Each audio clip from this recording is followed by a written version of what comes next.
আমি নাজমুল হোসেন শান্ত, বাংলাদেশ ক্রিকেট টিমের অধিনায়ক। বাংলাদেশ ক্রিকেট বোর্ড হচ্ছে আমার বাপদাদার সম্পত্তি, তাই আমাকে অধিনায়ক করছে। আমার যখন ভালো লাগবে তখন আমি রান করব, যখন আমার ভালো লাগবে না তখন আমি 10 বল, 20 বল, 15 বল, 100 বল ডট খেলবো, প্রয়োজনে 5 রান করে আউট হয়ে যাবো। So hey, what's up guys, it's your boy GS Shivanto. Welcome back another new brand video. তো আসেন শুরু করা যাক। কারণ বাংলাদেশ ক্রিকেট হচ্ছে আমার বাপদাদার সম্পত্তি, তাই আমি আমার মন ইচ্ছা মতো খেলবো। ভাই শান্তি আপা কিন্তু একটা কথা ঠিকই কইছে, বাংলাদেশ তার বাপ দাদার সম্পত্তি। তোমরা আমরা সকলে জানি আমাদের টার্গেট মাথায় আপনাদের বুঝতে হবে সবসময় আমাদের টার্গেট কিন্তু next world cup, not this world cup. আমরা এখন যা করছি সেটা is not for this world cup.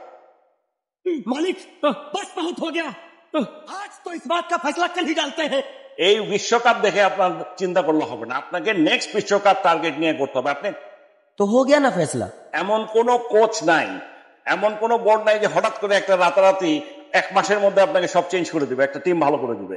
So আপনাকে এখন লং টার্ম, এতদিন যা হয়েছে হয়েছে, এখন আমরা লং টার্ম চিন্তা করছি। আমরা টার্গেট করেছি নেক্সট বিশ্বকাপ, T20 ওয়ার্ল্ড কাপ।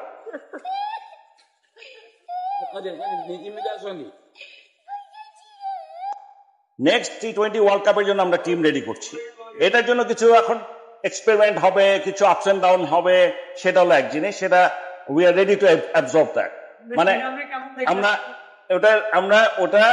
ওটা যদি খারাপও হয় আমরা হতাশ হব না, কিন্তু আমরা চাই ভালো করুক। আরে পাপন কাকু কোন কি এটি? আমাদের শান্তি আবার ট্যালেন্ট আছে বলতে হবে, কারণ সে হলো একটা ক্যাপ্টেন। তার রানের কি দরকার, সে করবে মানে ক্যাপ্টেন্সি, মানে সে 20-25টা ম্যাচ খেললে কোনো সমস্যা নেই।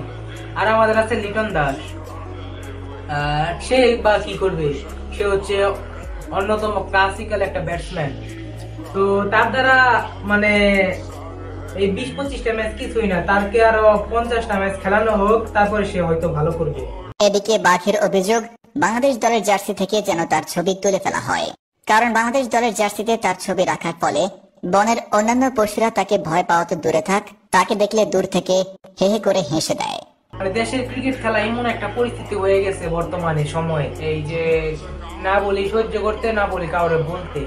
একটা সভাপতি আছে, 10 বছর 15 বছর ধরে দেখতেছি, 15 বছর মনে হয়েছে, ওই একটার মধ্যে আছে, মানে ওই সভাপতিতে আছে এই ক্রিকেটের, তাও কোনো উন্নতি দেখতেছি না। বাইরের দেশে 1-2 বছর পর চেঞ্জ হয় সভাপতি, ক্রিকেটের সভাপতি। আর এই দেশে একটাই থাকে, আজীবন ওর একটাই থাকবে, মৃত্যুর আগ পর্যন্ত।